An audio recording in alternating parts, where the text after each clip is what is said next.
Hello, everyone. I'm Steve Miska, Executive Director of First Amendment Voice. Are you concerned about the state of civil discourse in our country, or maybe even in your own community? If you want to help FAV bring programming like the discussion you're getting ready to watch to others, please consider going to our website at firstamendmentvoice.org and click on the Join tab. You can learn about the benefits of membership and become a part of a movement reinvigorating and understanding about freedoms of speech, religion, the press, assembly, and petition. And if you like our videos, feel free to subscribe to our YouTube channel. That's First Amendment Voice, all one word, .org, O-R-G. Thank you, and enjoy the webinar. Well, welcome everybody. My name is Steve Miska. I'm the Executive Director of First Amendment Voice. We are hosting our 5th annual National Symposium this week. And we choose it at this time of year in September to celebrate September 17th, Constitution Day and Citizenship Day, which is all about reinvigorating an understanding of civic and hopefully civil behavior in our society, right? Civil engagement with each other. So this is the 233rd anniversary of the ratification and signing of the Constitution. This year's theme, of course, fits into the context of how we're doing it. Usually we do this in person. We are virtual this year because of the pandemic, and it's a new experience, but it brings many blessings because we're able to have speakers like we have here from all over the country come together. It enables us to have an audience from all over the country join in and experience this, where normally we're not able to get that sort of geographic diversity with a lot of our live events in person. So that's really cool, and we're excited about it. The theme of the pandemic and how it has impacted civic engagement is the overarching theme. And the reason we chose that is because a lot of people have the concept in their mind that maybe these First Amendment freedoms, right? Freedom of speech, freedom of religion, freedom of the press, that they're hard and fast, static ideas that were formulated, hundreds of years ago, but they really ebb and flow with our culture and our society. And the pandemic has had an impact on that. The pandemic has shaped the way we assemble and petition our government for grievance, right? Our protests. The pandemic has had an impact on that. And so this panel is looking at how the pandemic has impacted the media landscape. And we are blessed by an all-star cast of folks. Our blog writer today, Kehoe, is here to moderate it. And we're just really grateful to all of our panelists for being willing to donate their time and their ideas to explore this space. I would like to also thank our volunteers who enable this to happen. They're working behind the scenes, whether virtually or live, and our sponsors who step forward to do this. And of course, our members who really are the lifeblood of the organization. So thank you all. And Kelly, we are just really blessed to have you as our moderator. She's a college professor that teaches communications, and she writes these nonpartisan FAV blogs. And we really make it a point to be approachable across the ideological spectrum. And Kelly is able to put aside her personal opinions and put that content out there in ways that people it might cause you to think. And so we really appreciate your work. So Kelly, thank you so much. I'll turn it over to you and I will drop off. Awesome. Thank you so much, Steve, and welcome everyone to the First Amendment Voice panel on freedom of the press during a pandemic. And like Steve was saying, we have a superstar lineup of panelists available for you today for an awesome discussion. And we are going to have a Q&A session for audience members afterwards to ask our panelists questions. So throughout our presentation today, please go down to the bottom of your screen where it says Q&A, and you are free to submit a question at any point. Again, we will be answering those at the end. And before we get started into our panelists, there's a quote I saw recently that I thought would be really applicable to today's climate, as well as the topic of freedom of the press. And it comes from Christopher Walsh, the Senior Program Manager of the Human Freedom and Women's Initiative at the George W. Bush Institute. It goes, "The eternal vigilance is the price of liberty. While there are different ways that a democracy can practice vigilance, from citizens voting, to protesting injustices, to fostering civil society, press freedom may be the most integral. A free and vibrant media provides an entry and point and platform for citizens to stay informed, engaged in their communities, consume and civilly debate ideas, and hold government accountable for its actions." So with this quotation in mind, as we move into today's panel, let's introduce you to the panelists. First off, we're going to have Vanessa Otero, who is the creator of the media bias chart, the viral image that prompted many lively discussions around the internet about where people get their news. She is the CEO of Advantes Media, a company that she founded in 2018 to fulfill the needs revealed by the popularity of the chart, the need for an easy to understand and reliable news rating system. Vanessa is a native of San Diego, California, and currently resides in Westminster, Colorado. She has her bachelor's degree in English from UCLA, a JD from the University of Denver Sturm College of Law, and she's a licensed patent attorney. As the founder of Advantes Media, she seeks to impact the way consumers, educators, and organizations deal with today's complex media landscape.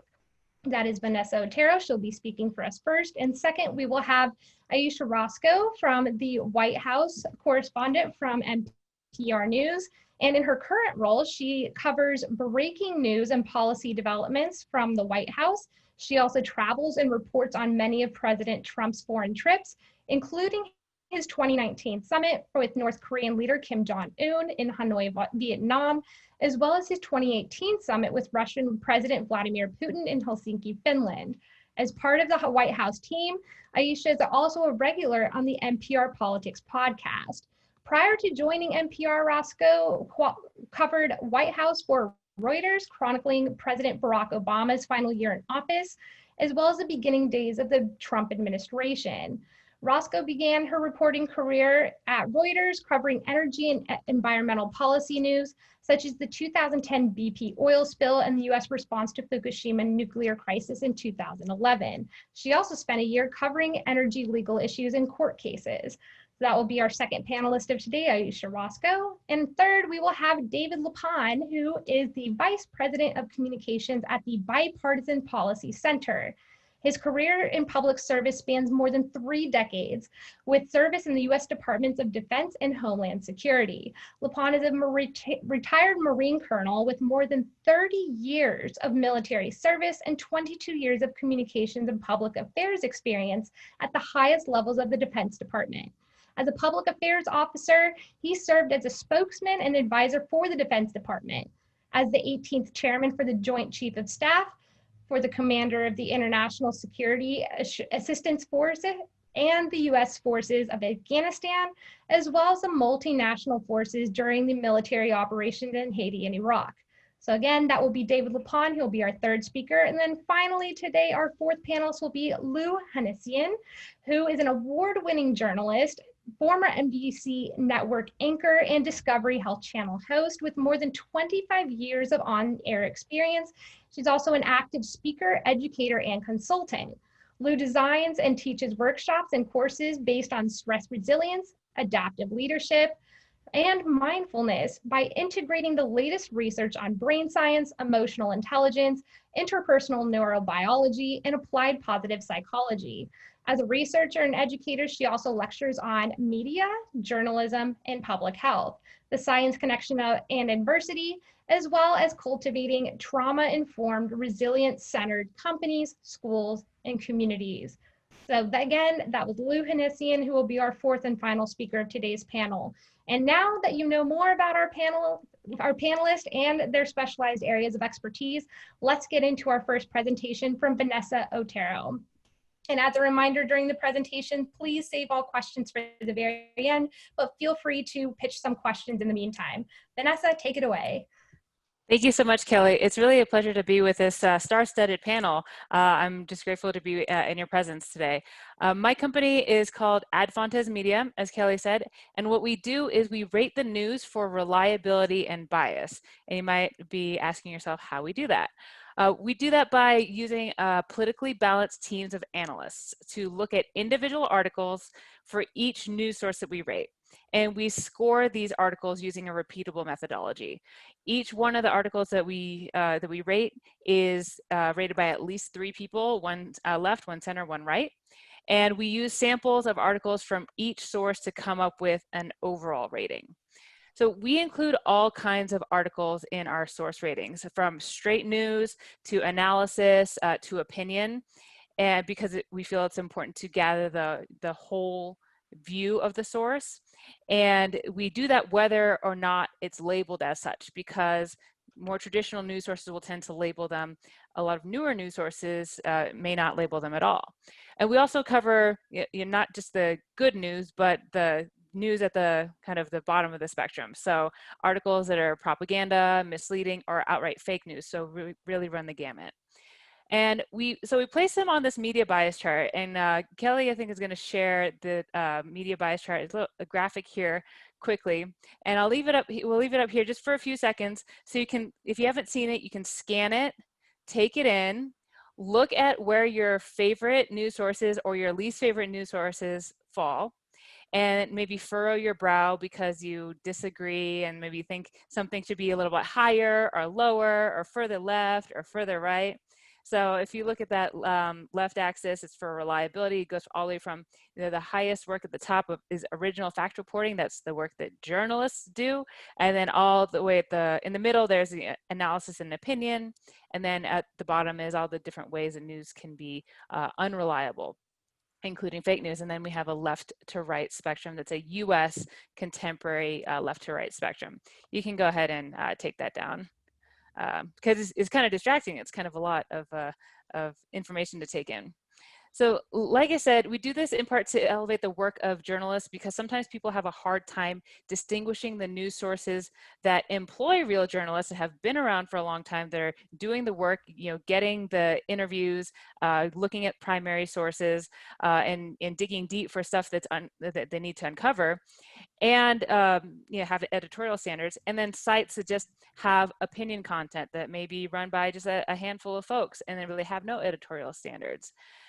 And the thing I hear so often is that people tell me they don't know what news to trust.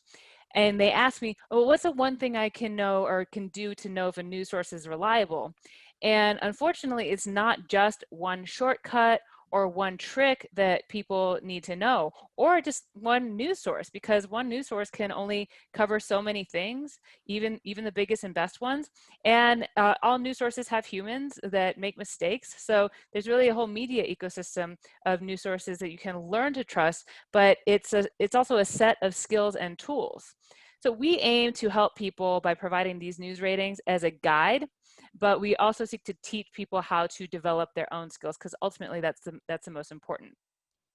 But part of the problem is that the way news is conveyed to a lot of people today is through social media and search engine platforms. And that contributes a lot to the difficulty in people being able to distinguish between different news sources. Because imagine if you've only grown up as a digital native, you didn't live during the time where it was just 3 network evening news broadcasts and a handful of newspapers, but you've always lived in the era of Facebook and Twitter being the news. The news cards show up kind of the same, whether it's AP or Reuters, or whether it's some unreliable blog. It's just a picture, it's the URL, it's the title, and a lot of folks just don't have the knowledge about the whole media landscape to be able to differentiate those. Further, the way that the news is funneled towards individual news consumers tends to give people more of what they want or what they engage with. So if you engage with more left-leaning biased content, you'll get more of that. Right-leaning biased content, you'll get more of that. If you engage with better quality news content, you'll get more. If you engage in clickbait and propaganda, you'll get more of that. So the news is actually funneled to people in their different information silos. So that compounds a problem. So there's a lot of discussion about what responsibility social media platforms have for controlling the spread of misinformation and disinformation. And I think that's valid given that they're funneling the news to you, the news that they think you want to see. And there is pretty much no regulation requiring social media platforms or search engine platforms to moderate content. The only applicable regulation is essentially Section 230 of the Communications Decency Act, which is extremely permissive. It allows internet companies to avoid any kind of liability for moderating content, but it doesn't require them to moderate content in any way whatsoever. Also, this one very, very permissive law was created almost 30 years ago, and the technology today is so different now. And there's also quite a bit of confusion among the public as to what right people have to post what they want online. And I think that's fundamentally a misunderstanding of the First Amendment right to free speech. And social media companies don't necessarily help with that understanding either. So social media companies do not, proactively owe anybody a First Amendment right to post whatever they want. They don't owe a First Amendment right of free speech because they are not the government, right? If you're familiar with the First Amendment, as folks here are, you know that. But there's a difference in the United States between the First Amendment constitutional right to free speech and this free speech right as an ethic, like a general American ethic that it's a good idea to allow more and more speech. And that's valid. And because of that, the social media platforms and search engines will kind of use that confusion to say, hey, all we're doing is providing free speech. We just want to give you free speech. And so people get confused and they think, that's right, because I have a constitutional right to free speech on Facebook and Twitter and Google. But that sort of misses the point. They don't have a constitutional right. Those platforms regulate tons of content like porn and hate speech and violent content and things like that as well. But there's really a gap in their ability and willingness to moderate misinformation type of content because of a lot of different reasons, which we can go into later. What we hope to provide at our company through these news ratings is a way to ameliorate this problem. We think that if news ratings can be adopted for news sources across the spectrum, it can at least give people an idea and insight of what they're getting into before they consume that content. All right, thank you so much, Vanessa, for that presentation. And next up, we're going to have Aisha Roscoe. Thank you so much. Hi. Hey, everyone. I'm Aisha Roscoe. I'm really happy to be joining this discussion today. I think it's really important. A free press is essential to society, and especially during times of crisis. So I feel like this is a very important topic, and I'm going to touch on some of the stuff that Vanessa was touching on with misinformation. But I want to talk about, the media industry as, someone who's covering the White House and what we're kind of experiencing right now. I want to start by saying, obviously, this has been a really difficult time for everyone. For a media industry that is already facing challenges, now it is also dealing with this once in a lifetime pandemic that only adds to the tensions and the stress that this industry has already been facing. First and foremost, there has been this really practical challenge, just trying to remain safe as a journalist in the time of the coronavirus. Like everyone else, we're trying to protect our families and our loved ones, protect our homes, protect our own health. And being on lockdown for much of this year meant some just basic reporting has been out of reach. I know for myself, I haven't traveled since March, which is unheard of. During a normal pandemic, I mean, during not a normal pandemic, but during a normal campaign season, I would be living out of my suitcase. I'd probably be traveling, you know, at least once or twice a week. That hasn't happened. For my colleagues that are out there on the road, they're having a totally different experience. They try to do interviews outside as often as possible. We've been advised to saran wrap our microphones so that we can wipe them down between interviews. And there's just a lot less in terms of campaign events and events in general where we can meet with voters to get their opinions on how they're feeling about things, what matters to them.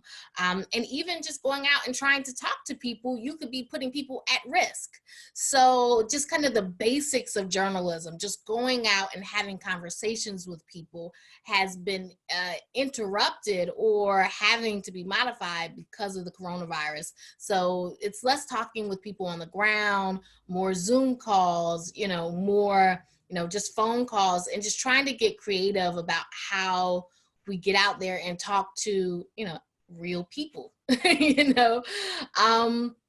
There's also been this issue of covering elected officials and how that has changed. I know I've talked with some journalists who cover state politics, and they've said that some governors had stopped holding regular press conferences, and instead they were requiring questions to be submitted in writing, which of course is a big issue because then it allows them to, you know, screen the questions that they get, and then they also don't get follow-ups, right? So that has been an issue with just being able to gather and question elected officials. I cover the White House, and it has remained open to the press, but the White House Correspondents Association has requested that journalists only go to the White House grounds if they're a part of this specific group of reporters following the president for that day. This is a group known as the pool, the protective pool, and it's a rotation. NPR has abided by this request, so what that has meant is that I'm not there every day. Or every other day, the way that I would be if I, you know, in normal times, and we're not at a press conference unless we're in the pool. Sometimes, you know, we can try to submit, you know, questions through like a colleague or, you know, another person in the press corps, but we're not there every day. This White House in particular, of course, has some particular challenges that it presents when it comes to reporting in the coronavirus. They do test reporters who will be in the pool, in the protective pool for the coronavirus. So if you're going to be anywhere where you could be near the president, they will test you. But they do not always adhere to the federal government's guidelines. I was in a pool about 2 weeks ago, and President Trump spoke at an event for more than an hour, and we were in a hotel ballroom in the basement and inside, and there had to be more than 100 people there, with most of them without masks and no social distancing. And obviously there was an indoor rally just over the weekend that the president held, where most of the people were not in mask. I think some of the TV crews did not report from inside of the rally because they felt like it was a safety hazard. We journalists are wearing masks, but there's a risk there, you know, going into these situations. And you know, saying all of that to bring me to a challenge that has been around before the coronavirus, but I feel like has really been brought into sharp focus now, is just the prevalence of misinformation. And I think we've seen that especially with the coronavirus. It's a challenge for reporters who are trying to inform the public about what we know and what we don't know. And a lot of times people feel like they cannot trust what they are hearing, even from the government, for some of the reasons that I just outlined. We have, you know, a White House that doesn't follow its own protocols that the federal government is putting out. And we have, you know, President Trump is still saying that the coronavirus is going to go away, it's going to disappear. So I think the latest ABC poll, ABC Ipsos poll that came out over the weekend found that maybe 30% of people actually trust what they hear from President Trump when it comes to the coronavirus. And so it's a challenge to try to report not just what the government is saying, but we're trying to report what the truth is. We're trying to report what they're actually doing. And people, as Vanessa said, they don't know what to believe. And so we're trying to cut through facts and we're trying to cut through spin. We're also dealing with, and I know that some people might have noticed this at the, you know, especially back in March and March and April, there would be all these text messages and people were saying that the government's going to lock everything down, run to the grocery store, stock up on, you know, and I think some reports have showed that that was, you know, kind of Russian misinformation, trying to get people worked up, trying to get people stirred up. And we've also seen the prevalence of like QAnon and other, you know, and other conspiracy theories that are now getting support from even elected officials and even at the White House. So I think that this is a time where the truth, it matters, but we're having a hard time trying to cut through all the noise. And I did a story this week talking to experts on crisis communication because President Trump had made an argument that he downplayed the virus in the beginning because he didn't want people to panic.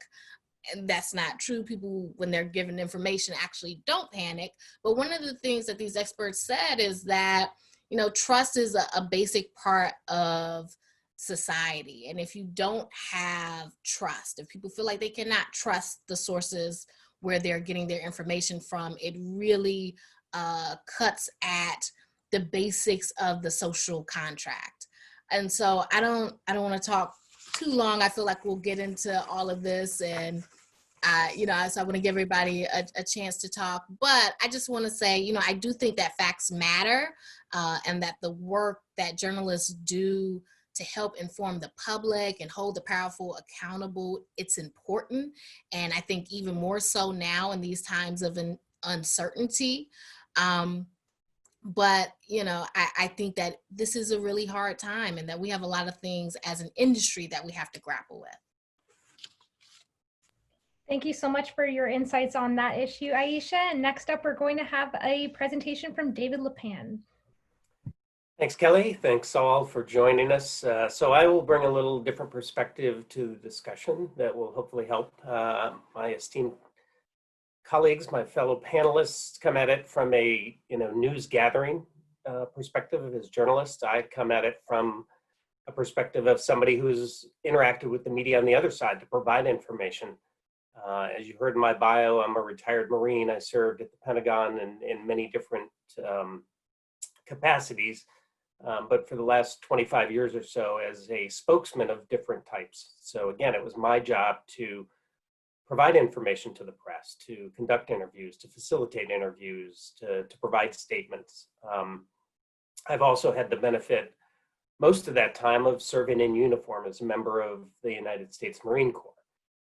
The US military, even in today's very polarized world in which we live here in the United States, still holds a high regard from the public. The confidence in the military as an institution has remained high. So I, as a spokesperson for the military, has benefited from the fact that, as Aisha said, trust and credibility are the gold standard.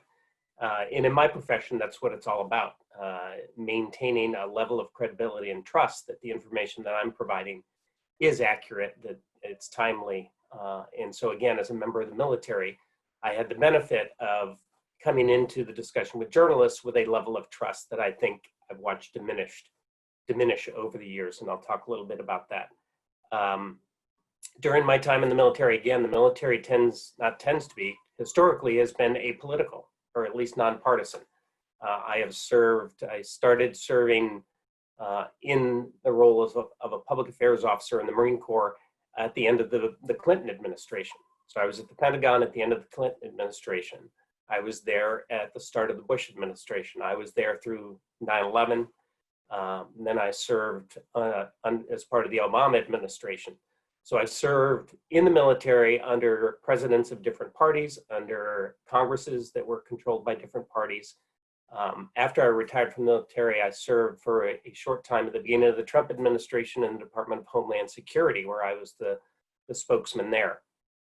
So again, I have served under presidents of various parties. And I have seen in different administrations how they operate. Of course, every administration wants to have more control over the message and the information they provide than they actually are able to do, but they all want to control it to some extent. So don't take anything I say reflecting on the current environment as being completely different. It's not, but it's certainly, in my way of thinking, gotten much worse. But previous administrations abused it as well, and I saw that. The thing that I see that has been most damaging, and Ayesha talked about this too, is again, the lack of credibility. And so the information that you get from government sources now comes with a credibility gap. So it's harder for journalists and the public that they serve to be able to trust the information that they're getting when there's this gap in credibility, or as I call it, a trust deficit. And we see that play out all the time now, is when people get information that comes from government sources. Years ago, it used to be pretty much taken at face value that was accurate, truthful information. Now people wonder, when they get information like that, is this really truthful? Is this really accurate? Part of the reason, and again, this goes back to my military background. So having served in combat zones, one of the challenges we had with our adversaries was misinformation and disinformation. They could put out anything they wanted. We had to react to it. What they said didn't need to be truthful because that didn't serve their purposes.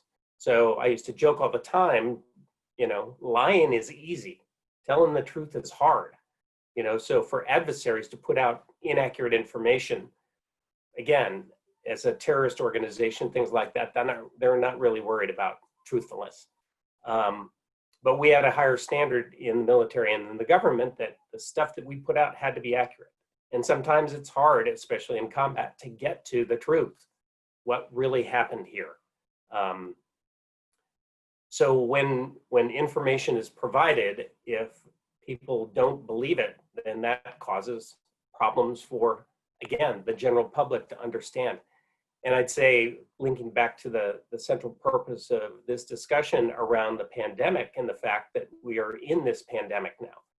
Whenever there's a pandemic or a public health crisis, the need for accurate, truthful information is higher than ever. I mean, that's what the public needs, is to be able to trust that the information they get, because lives are at stake. And again, you look at a communications plan around a public health emergency, and the communication element is one of the most important parts. You can't get people to wear masks. You can't get people to social distance. You can't get people to do the things you need to do to protect themselves if they don't trust the information that they're getting. That's why trust and credibility are so important. And for people that work in the government, all that more, not only more important, but a requirement. I mean, I always felt that it was in my responsibilities as a spokesperson to inform the American people to the best of my abilities, truthfully and accurately. From a military standpoint, it was our sons and daughters, the sons and daughters of the American people, are the ones that provide those who serve in the military. Their tax dollars pay for everything that we do. So we have an obligation to give them factual, truthful information. Of course, there's always caveats. Classified information, even though I will admit that we overclassify things in the system, but there are times that information needs to be protected. personal privacy, health. You know, there are situations in a military context, casualties. You know, we are very careful about providing information about people who have been wounded or killed before we're able to inform their families. I think most people would agree that that's a reasonable reason to delay the release of information, not to hide it, but to delay it for a period of time for again, a reason that most people would find reasonable. Where we get into trouble is when we do not provide information at all, which again causes the public to question why not. Or if we obfuscate and try to hide information, again, that gets to the trust that the American public need to have in their institutions of government. So whether it's the military, whether it's the courts, whether it's the police, all the institutions of our government have the same obligation to provide accurate, truthful information to the public. So I will say, again, from my personal view, having watched it over the last couple of decades, I've seen that diminish. Part of it is the information environment. We have to acknowledge that the information environment has changed a great deal. Vanessa talked a little bit about it with her bias chart. Again, you have what were traditionally seen as the mainstream media. You know, that's become kind of a dirty term for many people, but it was, again, in the old days, 3, you know, network channels. That was it. You had newspapers, you had radio. You didn't have the internet. You didn't have, you know, online news sources. You didn't have Twitter. You didn't have all of these other things. So it's in this information environment now with all these competing sources. It used to be in some ways easier that people had a few trusted, you know, we all have the nostalgia for Walter Cronkite. You know, the idea that there was one person in America that could provide the news and everybody trusted everything he said implicitly. That's not the world we live in now. Now it's 1,000, 10,000 different voices, and not just here in the United States, but it's global now. So we are being bombarded with information from beyond our borders, some for nefarious reasons, some for, again, just legitimate reasons. And so for people to be consumers of information, it's very challenging today in ways that it wasn't. But that's why I think it's even more important that the government across the board, you know, state, federal, all levels of government have even more of a responsibility to be truthful and accurate so that the public can discern that this is trusted information and other things may not be so. So I think I will leave it there for now and look forward to your questions. Awesome. Thank you so much, David. And finally, we will ask Lou Hanessian to come up and present.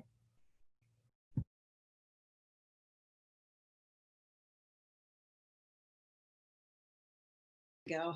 So interesting what everybody just said.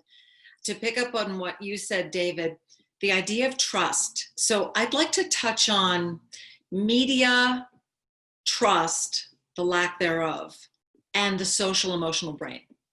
Because this idea of a trust deficit that you refer to, in neurobiological terms, because we are feeling, thinking creatures who react to each other's emotional states, when trust is low, threat is high. And I know that must mean something very different to you, David, from your incredible background. But, you know, the idea of threat being high anyway, that we are in a pandemic, in these intersecting crises, that 24/7 we're kind of in this chronic threat assessment, is putting all of us in an altered state. And so this idea of, you know, this we report, you decide adage, this idea of just putting speech out there, putting news out there, and then let the public decide. The trouble is that we're deciding in an altered state because we are all in a heightened state of fear, a heightened state of threat. So what I want to kind of touch on, and we don't have much time, but just this idea of the brain's vulnerability to disinformation, that we are primed for threat and for fear because of a negativity bias that we're all born with. So this idea that we have a trust deficit, well, how do we restore trust when we can't agree on what's true? And so this idea of kind of how do we map things in this place of uncertainty? And how to become more transparent about agendas, our own agendas, when we can't trust what we're hearing. So how do we make agendas more transparent as news consumers? How do we push the media to become more transparent? We're noticing this really interesting tension between what people are feeling, what they're demanding, in terms of more transparency, change at the speed of mistrust. In other words, that's not good enough. And so we begin a movement, we begin a protest, we begin a march. It's really interesting, you know, somebody had mentioned about the 30%, I think Aisha, you did, the 30% of people who think, you know, COVID is a made up thing. This idea, Pew Research put out this, 2/3 of Americans surveyed say that they've seen news about COVID that seems completely made up. And Aisha Roscoe, who's a doctor from Harvard, says that people are hungry for information, hungry for certitude, and when there's a lack of consensus-oriented information, when everything is being contested in public, that creates confusion among people. So it's this idea of confusion and mistrust and fear that kind of becomes a like fertile ground for a different type of crisis. A different type of public crisis. And so I want to just touch on the idea of media and public health and what role the media might play, for example, in public trust, in public health, and in social change. And maybe what role does it play in mistrust and threats to public health and social unrest? So I've been studying the brain for 15 years. I really think it's fascinating if we know a little bit about what's under the hood. And when people get a sense as consumers of what their reactions are really all about and what's driving them, I think it helps us to inform how we show up with people, how we hear, how we listen, how we misinterpret things. And I think if we're going to bridge that trust gap, if we're going to even acknowledge our own mistrust, I think we need to be able to come to terms with what it is we're experiencing personally, so that we can create personal resilience for collective resilience, if that makes sense. So Ayesha talked about, you know, these challenging times we're living in with every potential crisis. I mean, it just seems like every day when we tune into our sources for news, we're both afraid of what we're going to read and see and not wanting to miss a thing. And this puts us in a weird paradox because we you know, I run into so many people and I hear from so many people in my work who say, like, I don't watch the news anymore. So how do we stay informed, right? So isn't the goal to be informed without being inflamed? And yet you have this situation where we have so much mistrust, fear, chronic 24/7 coverage of all the suffering, grief, collective trauma. And it's impossible for the nervous system to not react to that with its own type of inflammation, emotionally and physiologically. And so, you know, in the face of unpredictable and uncontrollable circumstances and conditions, fear fills in the blanks. It's just the way that we are wired. And so we're not wired to sustain this level of isolation, this level of polarization, this level of fear and threat. We're wired for connection. We're wired for collaboration, for belonging, for affiliative, for approach, but we're also wired for threat detection. We're wired for fear. We're wired for fight, flight. And so the idea of seeing all of this through the lens of stress responses and through the lens of seeing us as only human, right? How do we rehumanize ourselves? How do news consumers humanize anchors and reporters? How do we rehumanize our perceptions of, you know, the vast majority of people looking at people who don't wear masks and think the worst of them, right? The violence that's erupting in the streets. There's a level of dehumanization that is set in now, baked in, that perhaps has always been there. In different capacities, but this formula, this kind of toxic brew of mistrust and fear and rising violence and a stress response that's heavy on the fight in a certain faction of society, and flight, which is people avoiding and not wanting any part of anything. That as human beings who seek safety, and we want information as well to seek safety, as Dr. Jha had said in that quote. And if we can't trust what we're hearing, imagine the threat response that we're all feeling, this kind of low grade sense of all of the conditions being right for this kind of traumatic stress. And we're just not built, no matter what our professions are, whether we are trained journalists, whether we've been in the military, whether we're doctors, whether PTSD is just around the corner, and traumatic stress and the way things blow, the way the pressure cooker blows is a human reaction. It isn't a personality trait. And so I think we have to all be very aware of the vulnerabilities that we all face in searching ourselves out for what it is we're feeling or what we need. I wanted to just mention real quick that the brain can detect anger and aggression in 50 milliseconds. And we're not seeing a lot of people. We're all on Zoom, we're virtual, and we're in social media, as Vanessa mentioned, these silos, right? There are all of these identity groups and these polarized silos. People aren't seeing people. They're just reacting to affiliations that they're assuming. They're reacting to what's being posted.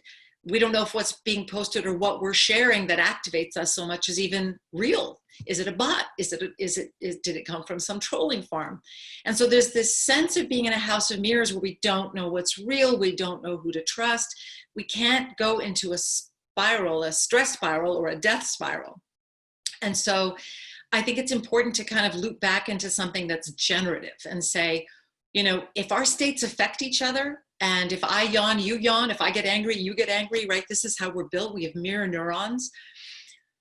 We also, when we see images of suffering and violence and loss, and you know what happened in March, that just kind of was the spark that tipped everything, that tilted everything toward more transparency among we the people, with the murder of George Floyd. That visual affected everybody's nervous system, you know, in such a way that it kind of became a threshold that tipped our responsiveness. And so in a way, it's like taking the grief and the fear and the sense of threat and the mistrust, and for a number of people, it channeled it even globally. The sort of giant stress response was, we've had enough, right? It sort of tipped it and tipped it over that threshold. So these heightened states can be used for good. These heightened states can be used to cultivate hope. These heightened states can be used to make us much more discerning about what's real. It can actually help us flock to each other instead of fight, flight, freeze. We can also flock to each other and turn toward each other and create our kind of these generative social fields where we can create social change that is peaceful. Because if we know that heightened states kind of put us in certain altered states that change the way we hear. So did you know that when you're extremely upset, extremely angry, extremely distressed, you can't hear consonants? And when you're extremely heightened and in a very heightened stressful state, you actually have a narrowed peripheral vision. So if you just kind of think about all of this, just that we're human, that we're vulnerable, that we're built for connection, we're built for to see each other face to face, to read. You know, we have facial recognition neurons in our brain that read whether or not I can trust you just by looking in your face. And now I can't see your face, right? So how all that is priming us to go into a very negative, very painful, very destructive direction. Or if we understand a little bit more about where we have a deficit, so that trust deficit out there is also in here, right? We don't trust our own judgment. We don't trust what's going to happen to us. We don't trust what we're thinking, what we're seeing. So, you know, turning that inward to understand, how do we develop a different relationship with trust ourselves? And then you sort of say, well, enter the media. And now the media here with its clickbait and its ratings and all of the ways in which they try to hook us to keep us watching is it's an unintended, I hate to use the word, but an unintended manipulation of our attention. It isn't that people in the media who are gathering news, and I mean, I consider myself part of that as well. I write stories. I'm constantly trying to take what's happening and find a way to distill it so that it's understood to various audiences. It's just constantly checking with ourselves. What is our agenda? You know, what, when I got into the news industry years ago, 30 years ago, the news director took me around the newsroom and introduced me to everybody, and that this is your floor manager and here's your co-anchor, et cetera. And then said, just remember, if it bleeds, it leads. And I remember thinking, good God, what does that mean? And I came to understand what it meant. And it was something that I really grappled with. I didn't like that. Imagine that was 25, 30 years ago, and where we are now. I have a piece to add to it. It's like, if it bleeds, it leads, but is it what the audience needs? And I think that as news gatherers, as news interpreters, as news assessors and analysts, I think it's really important for us to consider the audience in a whole different way, for us to humanize the audience, maybe to ask, what is the impact of what we're reporting, how we're reporting on public health, on consumers? What are they consuming? What are we consuming? And how is this atmosphere consuming us? Just understanding the idea that we have this choice between what's constructive and what's destructive. We don't want to practice something neurobiologically that creates pathways for something that isn't generative. So I'm going to stop here because I want to be mindful of time, Kelly. I haven't really been able to see whether you've given me a signal yet, but I did have some sort of tips kind of for cultivating resilience in the face of fear, but I can come to them after if you want me to stop now, or I can just mention them. It depends on time. Why don't you just give us your tips really quick, and then we'll jump into the Q&A period. Okay. So as somebody who's been very interested in and done a lot of research in resilience, I've come to understand and appreciate that resilience is not a trait. It's not something we're born with, and it's not sort of a one-time thing. I got it and I'll never lose it. It's something that we are cultivating throughout the lifespan. So we think of resilience on a continuum. Well, boy, do we need to cultivate resilience right now. We need it. We need it in our professions. We need it interpersonally. We need it collectively. And we certainly need it for all the reasons that we're touching on now. So some of the ways that are science-based, based on sort of cutting-edge research in brain science and the ways in which the nervous system responds, and also in trauma and trauma healing practices. Some of the ways that we can cultivate resilience are to inform ourselves about the information. In other words, don't take what we're reading and just say, oh, I read somewhere that, or they said that, but to kind of learn how to cross-reference. Read something and then read somebody else's take on it, and then read someone else's take on it, and then do a little bit more research to get curious. That cultivates resilience. Knowing that the brain's default mode is to go into autopilot and to go into sort of a sense of dissociation when things are overwhelming helps us to stop from getting there. Learning to discern. There's a great website called firstdraft.org, which is all about how to spot fake news. Diffusing our triggers, knowing what activates us, and before we post and share anything that we post, understand whether it activates us and why. Because if we're posting in a state of activation, we're going to likely activate other people. So ask ourselves what our agenda is and what we want to spread. Preserving our own energy, connecting to protect our own energy, understanding that we are just human, so that we need to practice that type of self-care. And I'll just throw a couple more in. We've got to move our bodies. We are in front of the screen all day long. And it's really important to move that tension through the body and connect in nature, because there's a lot of research behind what being outside and in nature does to our perspective, which we lose when we are stressed out and in fear and in threat, and to use our voice. Using our voice, I think, is a given. We don't even have to search for it. It's never lost. But the ways in which we're all using our voices here does cultivate resilience. And it doesn't matter how big the scale is. When we use our voice, we can positively effectuate any type of generative change, or create a social field that asks what needs to happen right now. What do we want to emerge from this? Then we're providing a public service for our fellow citizens. That's what I got for you. All right, thank you so much, Lou, for sharing those wonderful tips with the rest of us. And ironically, actually, the First Amendment Voice hashtag is hashtag find your voice. So that is perfect. So for anyone who wants to share about today's webinar, it's hashtag find your voice. So now we're going to be moving into the Q&A period. We've had several questions from audience members.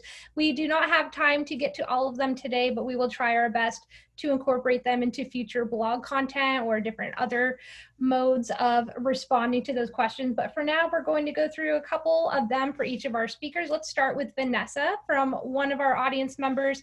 We got the question, with the speed of the news cycle, how do you fact check in real time before the news takes hold in the news consuming populace, so news consumers, and undoes the impact on people, while it becomes much more difficult with the content already embedded in the psyche and shared on social sites? So once it's already out there, how do we take that back and assure credibility? Yeah, it's really difficult, and that's a challenge that is really laid at the feet of the platforms themselves, because they're the ones that are allowing the distribution of this content. So, fact check in real time. The folks that are in the best position to fact check really depend on the various situation, and usually it's just journalists on the ground that are covering that particular issue. So if you find information that is shared on social media and you want to figure out whether it's true, the quickest way to do that is look around, like lateral read for other sources that could confirm it for you, right? Like it's impossible for each one of us to fact check everything. So we have to rely on this great ecosystem of journalists that we have. And a quick example, when Jacob Blake was shot in Kenosha, Wisconsin, TMZ broke the story very quickly.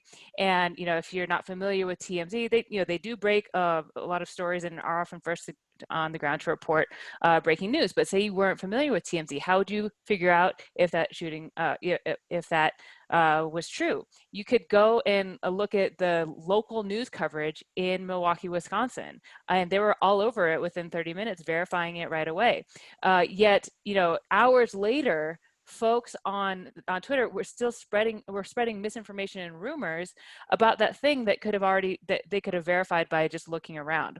So it's not about fact checking. I think people get this this false binary of something is totally true or totally false. And what we need to be able to do as individual news consumers is say, is this likely to be true? And then move forward on that if it's likely to be true. And is this likely to be false? And then don't share or make any rash decisions if it's likely to be false.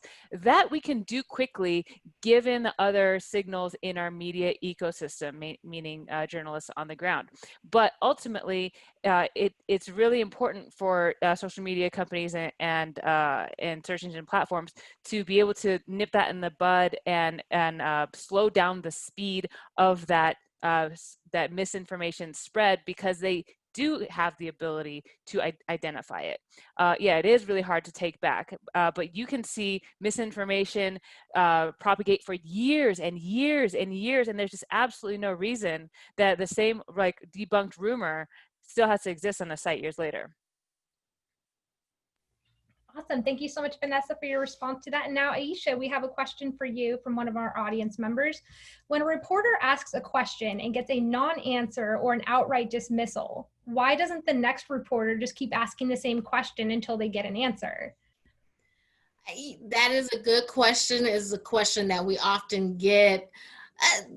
The answer is that the White House press corps is often, and I'm just speaking about the White House press corps, but I think this could apply in other situations, or other press conferences, is that everyone is representing different outlets. People are working on different stories. So sometimes you do see where if someone asks a question and the person, and there's a dismissal of what the person says, you'll see a reporter follow up on that. And I do try when I'm in the room to be cognizant of what is being asked and what questions aren't really getting answered or things of that nature.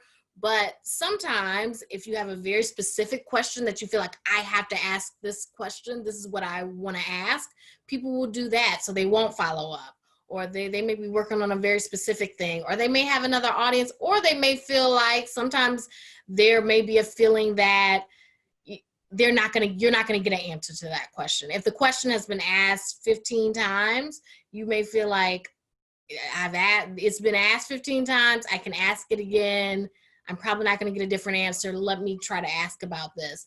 But that is something that people often will say is, why don't you guys follow up? I do try, and I think sometimes it depends on the situation. Very understandable situation. Thank you, Aisha, for answering that. And next up, we have a question from the audience from David, or for David. So why has senior leadership in the military not come out of recent statements of servicemen and women being called, quote, losers and suckers? That was reported by The Atlantic. Even though they would be outing their boss, when the leadership does not stand up for what is right and respectful, trust in them seems diminished. What are your responses? So great question, and I have an answer. I just want to jump one quickly before I get back to the answer, just to clarify something I said, because as I thought about it afterwards, when I said that I, sometimes joked about telling the truth is hard and lying is easy.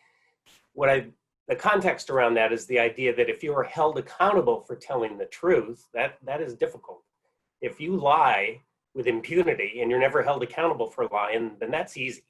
I mean, so it really gets to this idea again of being held accountable for telling the truth, which is a burden sometimes, but a rightful one. Anyway, to that question, there's a difference very clearly between the uniformed military and the civilian leadership of the military. The uniformed military, as I mentioned at the beginning, is historically apolitical and nonpartisan. We serve the president as commander-in-chief regardless of party. And so you will not see uniformed military coming out and making statements that are critical of the president or even the Secretary of Defense, elected leadership. That's just one, there are regulations against it. You can be held, you can be punished for doing those things.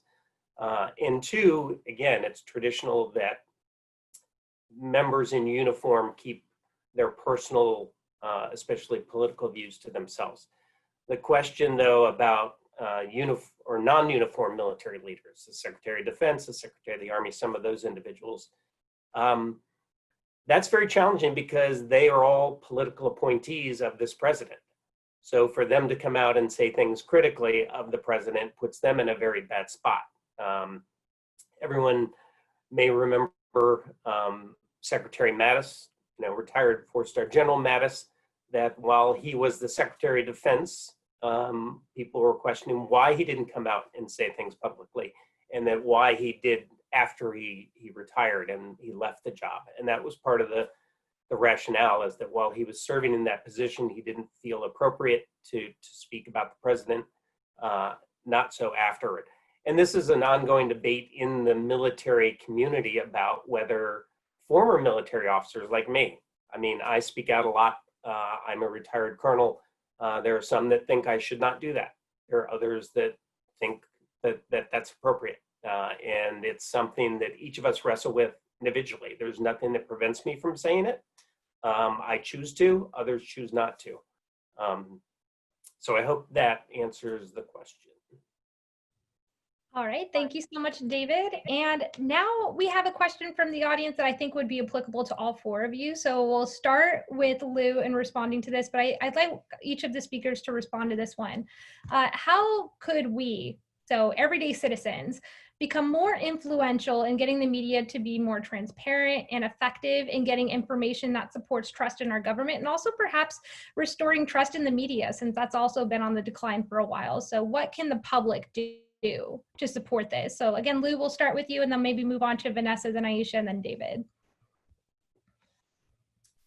That's a big answer, and I have a lot of thoughts on that, but I'm going to say, to distill it, I think that the public has an outsized, unique, extraordinary moment right now.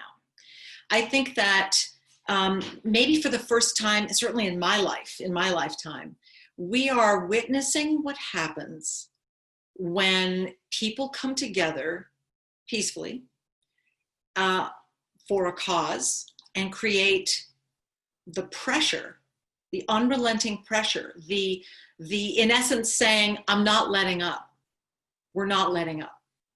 And that's not a threat. That's commitment. That's conviction. And I think now that, in essence, the veil has been lifted, or the scales have fallen from people's eyes. There have been so many people in this country who've been living in a way that they deem to be comfortable without knowing all of the atrocities that have been going on for years. That there have been people who, large factions of society, who've been living blissfully and sometimes willfully ignorant to the profound injustice. When we talk about the story of the American dream, we're talking about a story that has not been a dream for a lot of people.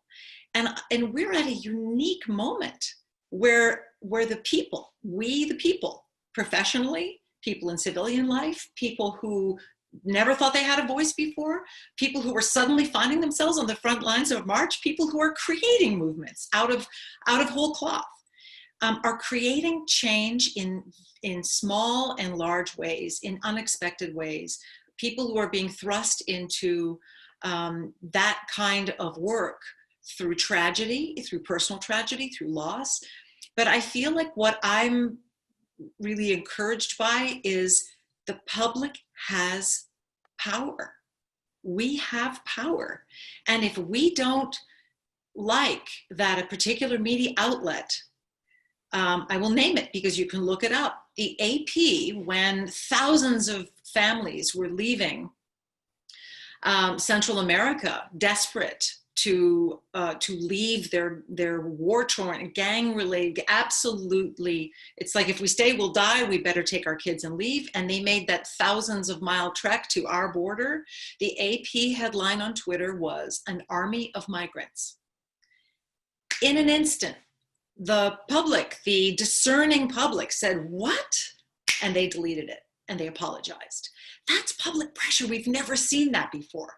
And so I think what we're seeing is, I don't like the term cancel culture because I don't think that's necessarily what we're seeing. I think that where certain people are not being held to account, as the stakes are rising, as we reach 200,000 deaths, and we know it's going to exceed 3, potentially 4, maybe more 100,000 deaths, we can't become numb to that. We cannot, as a public, become numb to that. So this idea of both sidesism, the public has finally picked up on that. This idea of the horse race that so many political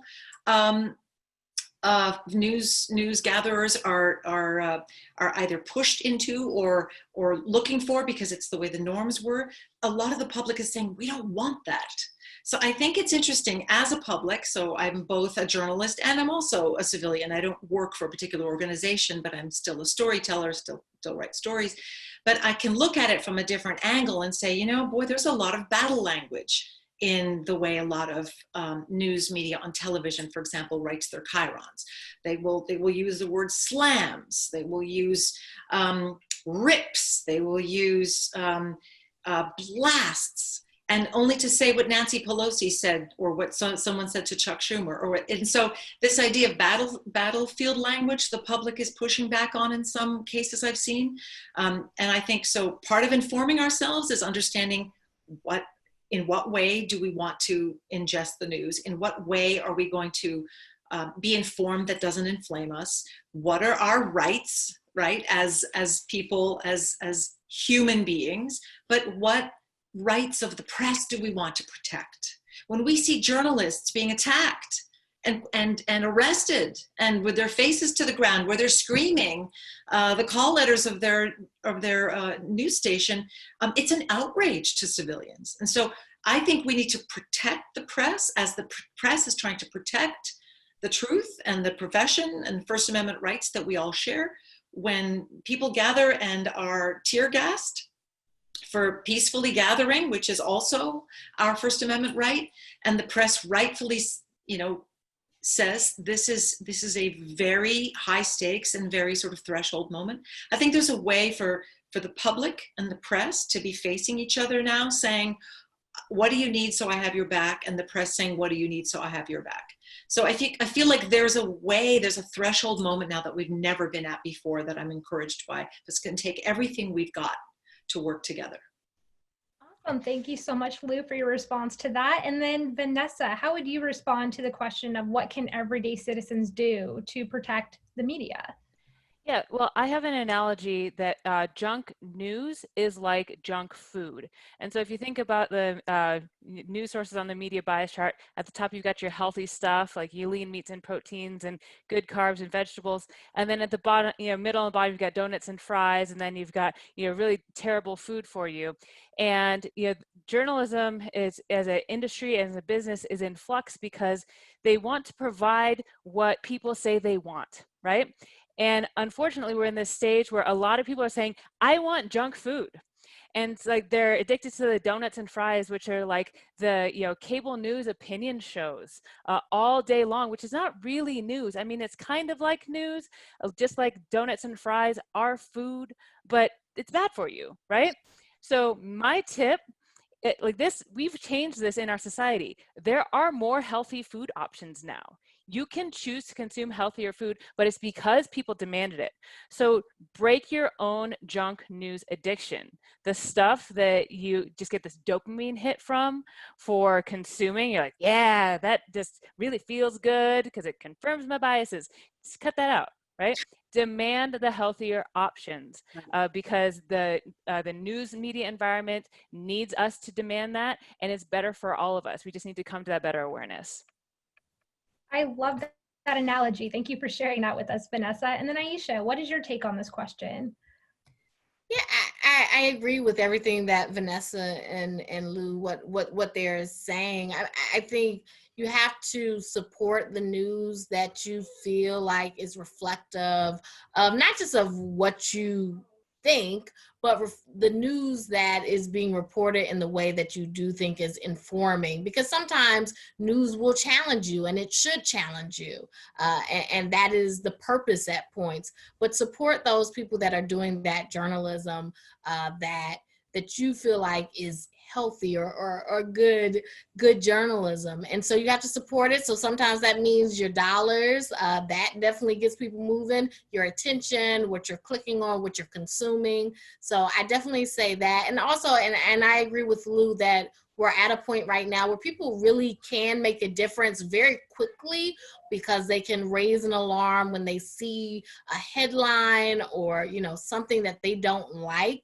They can very quickly get the attention of editors and people in charge, and they can get a response through social media, and they have all these different platforms. And so I say use all of those things, use all of those tools to reach out to news outlets to get them to respond, and normally they will. Awesome, thank you, Aisha. And then finally, David, what are your thoughts on this? All right, so I don't have a great analogy like Vanessa, that was awesome. So here's the way I'd put it for the public is demand the truth and transparency, both of the government and news organizations. Use your voice to demand truth and accountability, or transparency rather. Hold people accountable for failing on those counts. That's the thing, is you can't let them get away with not being truthful. If you just let it go, nothing's going to change. So demand truth, demand transparency, hold accountable those that fail. Don't become complacent. Don't just let it go. Don't turn away or turn the channel. It's not going to go away if you ignore it. And I get it. Again, Lou hit this a lot. We are in this heightened state. Everything is overwhelming. And so a lot of times people's instinct is to say, I'm just not going to pay attention anymore. I can't look at Twitter anymore. I can't look at Facebook. It's too much. But if you don't, you can't call out the things that are wrong and get them to change. Ignoring it's not going to change the way governments and news organizations are doing what they should to inform the people. So the public has the power to change that if they use their voice and they hold people accountable for failing. Awesome, thank you, David. And then I'd like to take it back to Vanessa for another question. This one having to do more so with social media, actually. So this is again from our audience. So are these social media platforms too big to be able to impose any restrictions on them? And can their financial / political cultural strength work to undermine the pressure to get them to be more closely monitored and held to account for the disinformation swirling on their platforms? I mean, they can be too big, but they're not immune to pressure. I mean, each segment of society wields a certain amount of power. You know, social media companies have the power that they have to distribute information. That's an enormous amount of power. Government has the power to regulate. Individual voters individual citizens have a couple of individual actions that they can do collectively to move the needle in different areas. One is with votes, right? And the other one is with dollars, because another one of the big power structures in the United States are companies, right? So you've got all these different institutions and individuals that have power collectively, and when certain segments, use that to their benefit, or to everyone's benefit, Facebook's not immune to, like, if the social media companies, as they're approaching this stage where everyone's just looking at them like, this is these problems are too big. We cannot legislatively ignore them. So now you have politicians that are saying, let's look at the Communications Decency Act section again. Let's look at new types of regulations. Regulations need to catch up with the tech industry like they hadn't existed before. For example, like the GDPR in Europe, privacy regulations around technology companies, they went ahead and moved forward with those because the privacy breaches were just intolerable. California has moved forward with similar regulations, and so it's coming to that point where the spread of misinformation is such a big problem that government is looking at, what can we do and what should we do about this problem. But companies don't have as much limits. The government has certain limitations because of the First Amendment on the kind of legislation that they can impose on social media and search engine platforms. Companies don't have those similar restrictions. Other private companies can apply pressure, like through the very effective Stop for Hate for Profit campaign. So pulling ad dollars from these platforms has proven to be a very effective signal, and consumers supporting the companies that put the pressure on the social media companies to remove misinformation and stop hate for profit, that is really grabbing the attention of those companies. And those are the kinds of things that that affect change. It's not too big of a problem. We can't just throw up our hands and say, oh, nothing can be done. Things are absolutely being done. All right, thank you, Vanessa, for that response. And now, Ayesha, we have another question from the audience for you. And this came from, I believe, David. So I often watch the news and end up yelling at the screen for not asking the tough questions. Why do journalists put up with someone who so clearly disrespects them? Why not just walk out? Yeah, that is also a question we get a lot. I think that the reason why we are in, journalism and why we're trying to ask those questions is because we think that there is merit to the questions that we have, and we are trying to inform. And so even though often with President Trump and sometimes with the press secretary now, Kayleigh McEnany, it can be very combative, what we are trying to do, and certainly what I am trying to do, is try to get information, try to get some context, try to get something that will get information or ask questions about things that are affecting people, and especially with the coronavirus, that are affecting people in their daily lives. And so, and I also think that,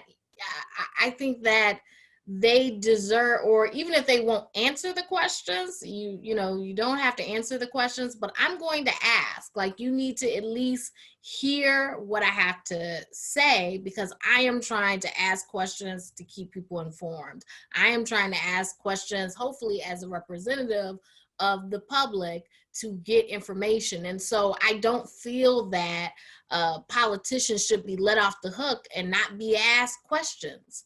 I think some some politicians, and maybe not President Trump, because I think he likes attention and I think he likes to get asked questions, but some politicians would be very happy to have the press walk out and to just do whatever they want to do unquestioned. Because they don't have to necessarily, especially if you're a very powerful politician, you don't have to see the general public. You can go only where your supporters are. You can be in a bubble and never really hear from people until it's time to vote, but never really hear from the public. And so that's why I think that we stay.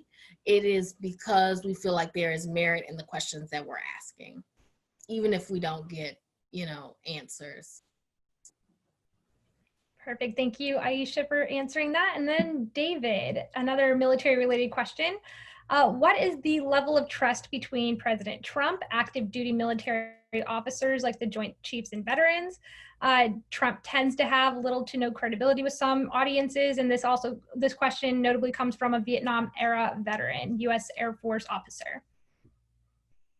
Okay, thanks. A tough question to answer because a lot of people tend to see the military as a monolith. It's similar ways they do the news media. The media is the media, like it's, all the same things. Same with the military.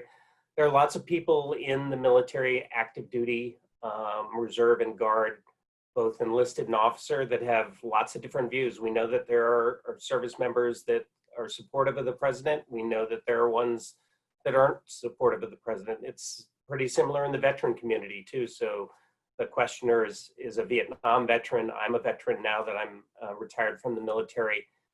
Veterans have many different views of the president. Military Times does a lot of polling. Those purists don't consider them scientific polls, but they are good barometers. And the president's approval rating amongst active military has been dropping. So again, it's not across the board. There are some individuals that do support, some that don't. And frankly, there's others that are agnostic, that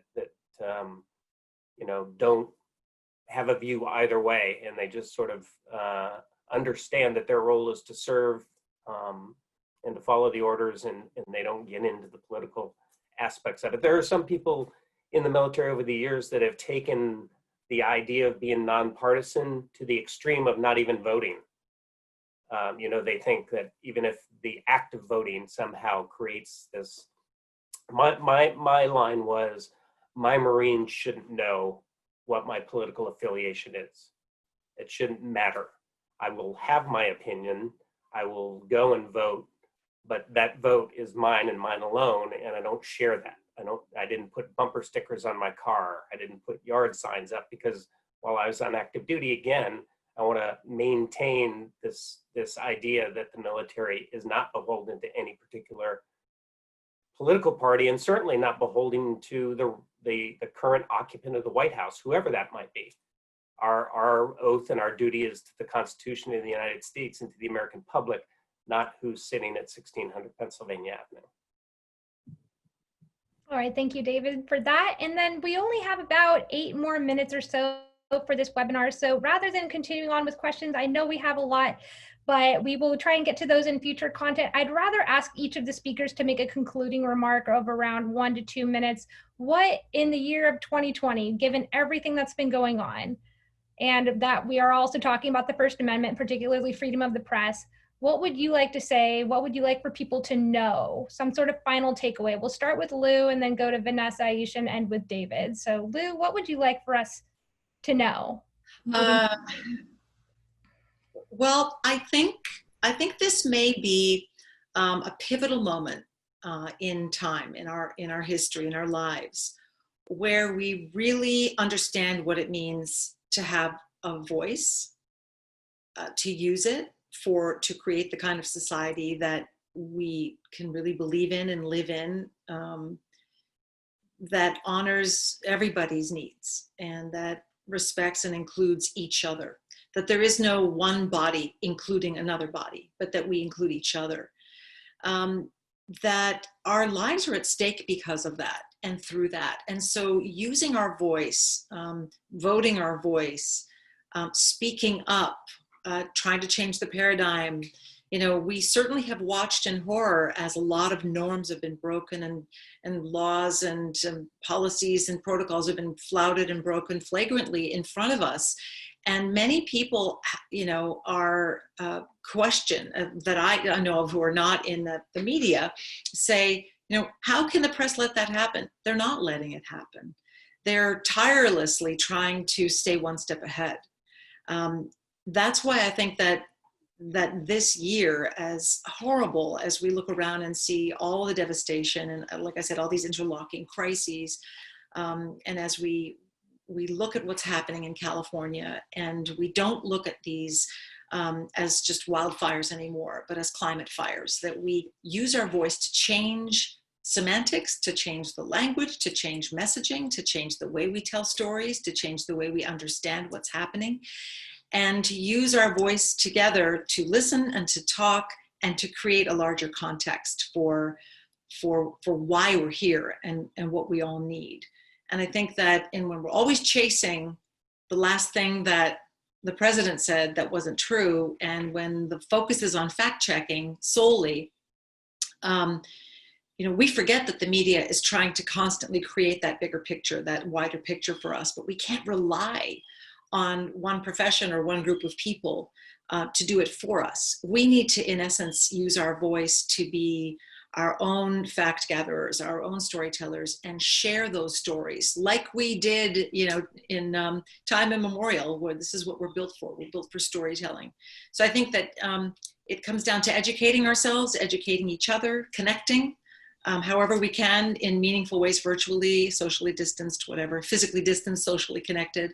I think it's about self-care, and I think self-care is community care. I think if we just keep centering that and use our voice, we can create the kind of change that we all need. Thank you so much for sharing those awesome insights, Lou. And then next up, Vanessa, if you could please share your concluding remarks.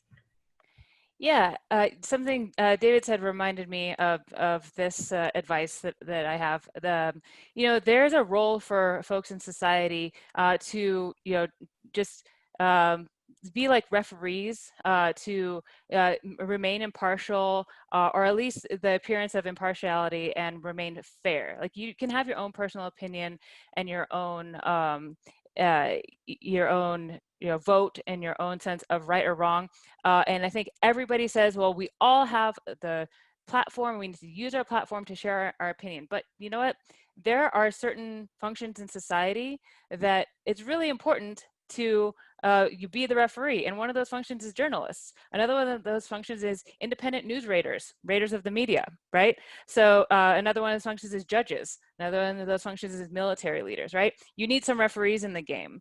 You need them to be fair, right? And so I think we've devolved a little bit in our media landscape where every journalist is kind of caught like, well, should I be using my platform to like speak the truth and like what I believe in using my platform? And I don't think there's that role. The reason we have high trust in Walter Cronkite and the reason high trust remains in local news is because it's kind of devoid of opinion.